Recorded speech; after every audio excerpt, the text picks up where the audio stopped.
This video was made possible by CuriosityStream. When you sign up at curiositystream.com/HAI, you'll also get access to Nebula, the streaming video platform that HAI is a part of. Let's go back to 1957. This guy was president, these guys were launching this thing, all of these guys were starting to form this guy was doing a lot of this, to which teens reacted like this, and most importantly, this guy who wrote this book had just won a massive victory thanks to these guys. Such guy was, if you don't know, Ron Hubbard, a science fiction writer who wrote a book called Dianetics, which became a bestseller, but instead of doing what most successful fiction authors do and write a bad sequel or spin it off into a direct-to-video movie, Hubbard decided to spin his book off into something much more profitable, a religion, which he named the Church of Scientology.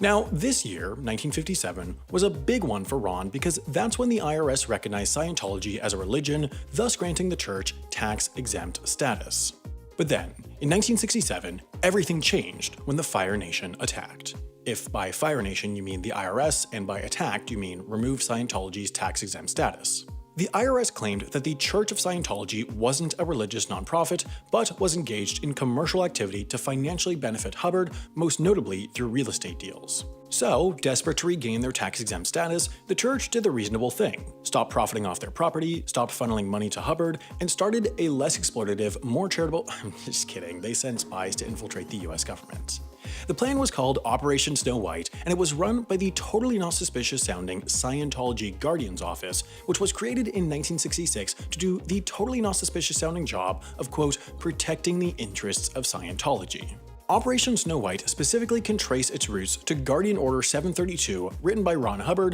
which called for the, quote, removal and correction of erroneous Scientology files, which was code for files that say true but unflattering things about Scientology, like, for example, that they believe all of the world's non-Scientology religions are false memories planted in humans by Xenu, the alien god. You know, normal religion stuff. While there were thousands of agents, the two best known were these guys, Gerald Wolfe and Michael Meisner. In 1973, Wolfe and Meisner got jobs as clerk typists at the DC IRS office in the division that dealt with religious tax exemptions. They started off by illegally copying files from the office and funneling them to the church, but soon graduated to big boy crimes like forgery and breaking and entering, which they did by making fake high-level IRS ID cards, then sneaking into the Office of International Operations and the federal courthouse in DC to steal more documents. On both occasions, they were questioned by suspicious observers, once by a janitor, once by a librarian, and once even by the FBI, who the librarian had called, but by the grace of Xenu the alien god, they managed to talk their way out of it using a combination of fake ID badges, cover stories, and being white.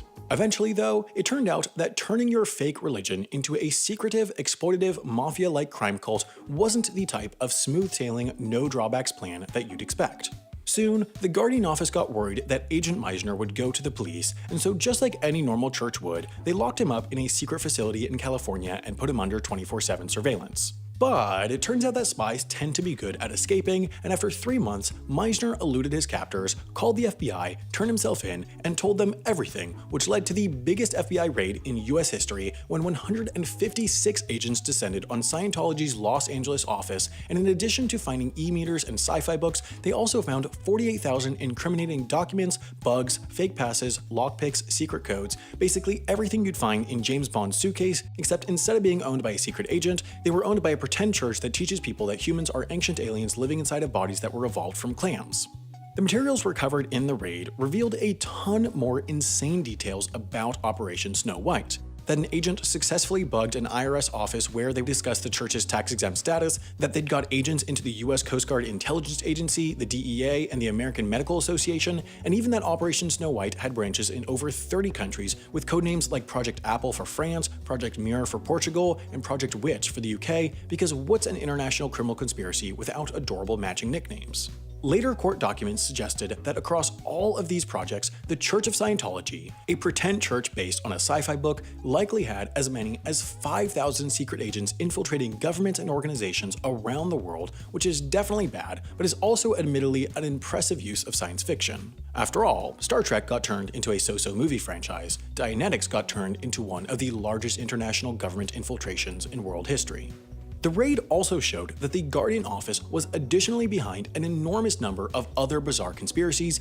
including an attempt to trick the government into organizing a press conference held by a cat, and a plot to frame the mayor of Clearwater, Florida for murder, but thanks to the raid, the plots were foiled, and all Scientology does these days is hold dozens of people in an illegal prison camp and make John Travolta do even weirder stuff than he did before.